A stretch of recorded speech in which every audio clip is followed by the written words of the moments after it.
Welcome to Jarrod Kimber's Super Over. Well, let's start with the man with fantastic curly hair. Very unlike yourself, Kuldeep Yadav. Not a pitch for spin, everyone said. But to be fair, I think it was a pitch that probably suited wrist spinners a little bit more. But he still bowled excellent. People will talk about the bad shots that England played. 3 of his wickets were just from wrong ones that England didn't pick. Yeah, I think when we saw the ball swing in the first few overs, we thought, 3 spinners, are they going to have an effect? And almost from the first over in, Kuldeep Yadav got about his business. I think it was smart to get him into the action early. It gives him the confidence and backed up from the previous test match with the Fifer. But it's that angle over the wicket, to particularly Crawley. He doesn't really pick the ball and he gives him both edges. So, I mean, Crawley played very nicely today, but you just felt like Yadav's always at him. He's always challenging his pad and his stumps and then getting the ball away from him. But 5 wickets before the tea break on the first day of any test match, doesn't matter whether it's spinning, not spinning, is a wonderful achievement. And it's backed up some really good sort of progression in his bowling over a period of time.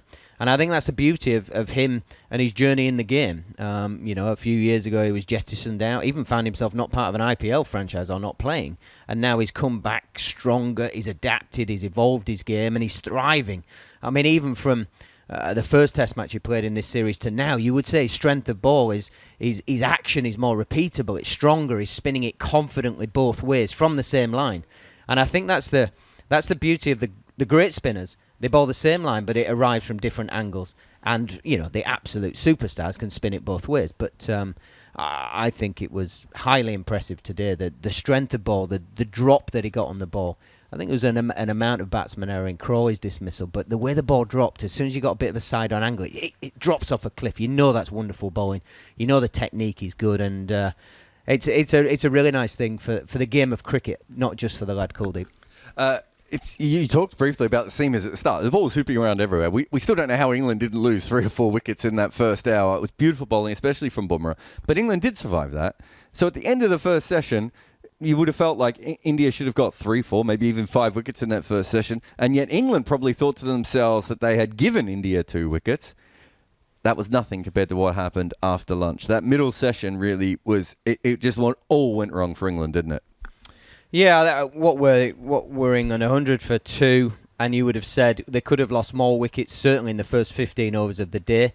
It was swing movement. I think it was error from India. They were too short, they were a bit too pretty, and it's partly because of how England have played in the previous 4 test matches. Could they have just been a little braver and set a field accordingly? Have your sweepers, because you know that England are going to keep playing the big shots. But you can definitely be fuller to duck it than they were. He's not going to hurt you down the ground quite the same. And Crawley, you just need some cover, but keep your catches. I just felt it was a little bit pretty length.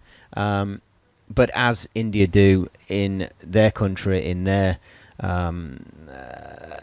wickets and the way that they play, the way they just simmer away, they simmer, and it's like the fuse on a stick of dynamite. You just know that they're wanting a bit of an in.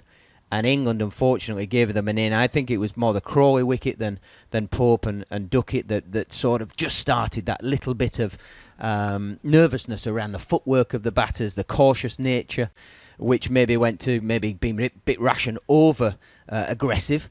And then also, over-aggressive means that you're not in a good defensive position. If you're super positive and you're able to play a good quality shot that goes for 4 or 6, you can slow that all down and rein it all in and play a very good defensive shot. And we saw that at the end of today with Sharma, Jaiswal to an extent. But you can hold very good remedial positions where the ball can still sail out of the ground, but you can hold a good, strong defensive position. I just felt like England were just a little bit rash with their approach, possibly on, I believe, was a decent surface today. 350 runs scored in the day, and India got 124 of them for 1, I think is kind of saying where the surface is at.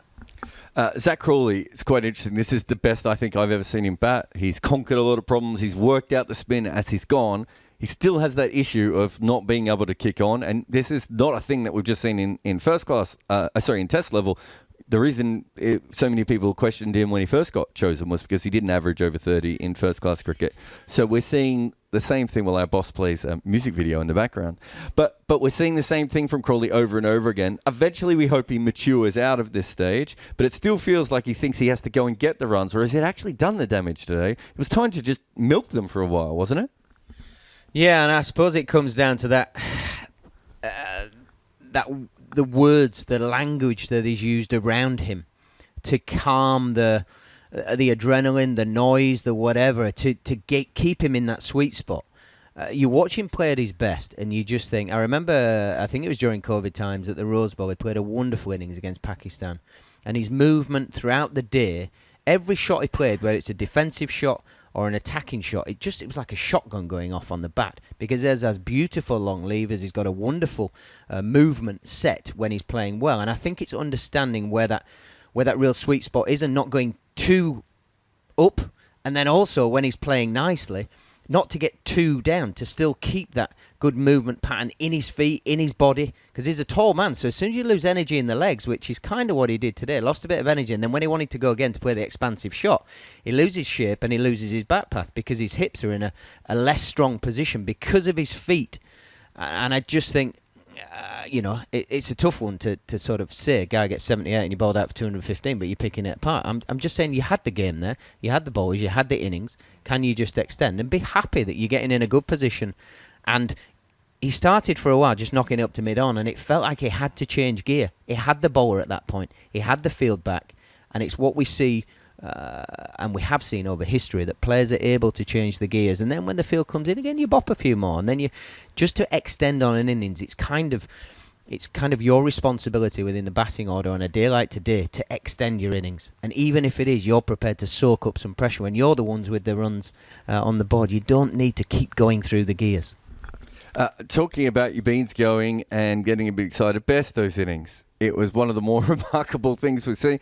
It felt like if Crawley came out thinking, I can only face 100 balls, so I should make 75 off them, Bairstow thought, I can only face 30 balls, hopefully I can get 100 in my 100th test. It was really a frenetic inning. Some beautiful shots, and he was completely on top. But it was clear he was just going to go as hard as possible.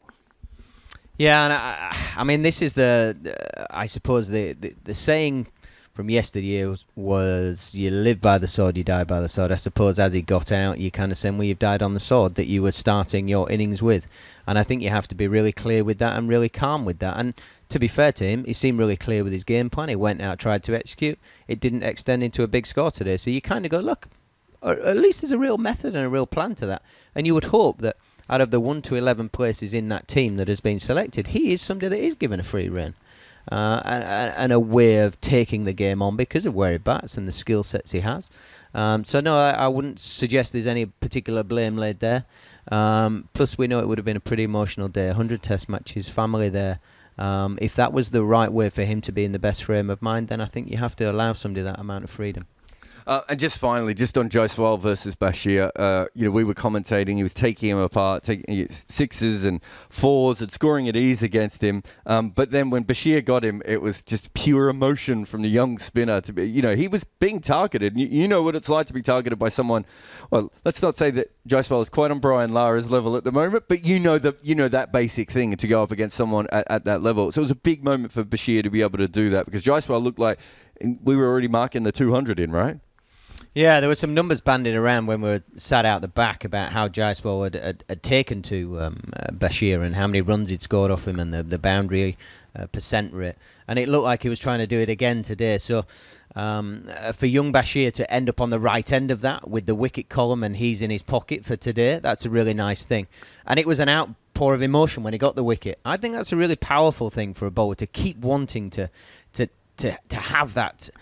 want to succeed, want to win, and want to beat your opposite number. The thing that you've got to then understand is how you then understand, again, it's the batting thing. Can you go up and down the gears? Can you make, if you know Jaiswal's coming at you, rather than having to do the extravagant thing, which might have been the wicket today, can you just stop him striking for a while? Is he prepared to just take the odd single and play out and be... Sometimes it's attacking to be defensive. So you can attack with the ball and defend with the field, or you can defend with the field and attack with the ball. And I think just a little bit one-trick pony at times, but that's a young man at the start of his career. He's got a wonderful basic skill set that he will only evolve and evolve and evolve.